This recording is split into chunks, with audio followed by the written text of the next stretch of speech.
Dès la mi-mai 1944, nous étions convaincus que le débarquement était tout proche. Le 6 juin 1944, les Alliés débarquent pour libérer la France du joug du nazisme. Aujourd'hui, on vit encore avec le 6 juin 1944. C'est le tournant de notre histoire.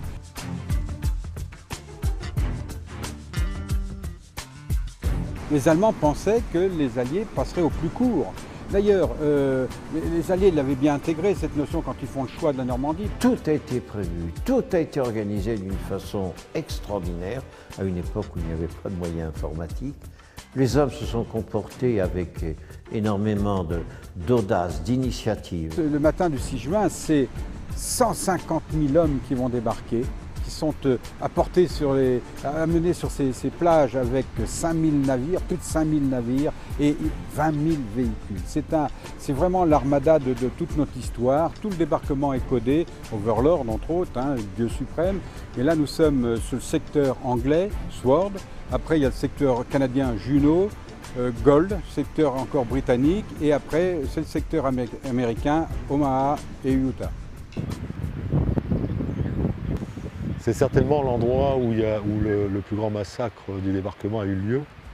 Tous les militaires allemands sont dans les blocos et que le matin, vers 2 heures, quand le jour commence à pointer, ils aperçoivent au large cette flotte qui approche et ils se pincent, ils se piquent pour être sûrs qu'ils ne sont pas en train de délirer. Et lorsque le premier soldat américain de la première vague met le pied sur le sable, alors là, tout se déchaîne et c'est une catastrophe. Quand on regarde la plage d'Omaha actuellement, c'est une plage d'or, c'est magnifique.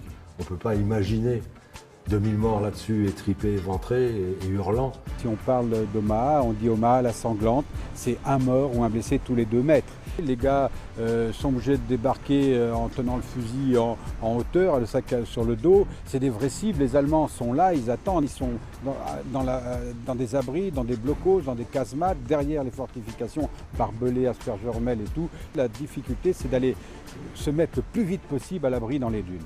Et bien ici, nous sommes sur le cimetière américain de Colville, où sont enterrés, là, devant nous, 9300, un peu plus de 9300 soldats. Tout est beau, tout est bien taillé, tout est joli, et on oublierait presque que tous ces jeunes hommes qui sont venus, ou ces hommes sont venus se faire tuer à la Libération, pour nous, on leur doit évidemment beaucoup de choses. On dit que la bataille de Normandie a fait 60 000 morts allemands et 40 000 morts alliés. La particularité des cimetières britanniques et canadiens réside essentiellement dans le fait qu'ils sont fleuris. Ils sont fleuris en permanence, on a planté des fleurs, alors que les cimetières américains sont que de pelouse. Les gens sont, quand on leur dit « mais si, ils sont là », ah oui mais on marche sur les tombes. C'est ça qui les gêne, on marche sur les tombes, effectivement. Quand j'emmène des amis ou des groupes sur les plages débarquement, c'est dire que la guerre est une horreur, ça c'est... On le répétera jamais assez, et malheureusement les cimetières n'ont jamais empêché les guerres futures de venir. Voilà. Et bien ici à Romanche, vous pouvez voir les restes du port artificiel installé sur la plage de débarquement britannique Gold. Le port d'Arromanches a été installé pour l'essentiel dans les 12 premiers jours de la bataille. Il a commencé à fonctionner comme on l'avait prévu le 18 juin 1944. En utilisant tous les quais simultanément, on a atteint au mieux 745 camions ravitaillés à l'heure. C'est un mélange habile, je dirais, de très grande organisation et de système D, disons. C'est que le tout fonctionnait à l'arrivée quand on a assemblé.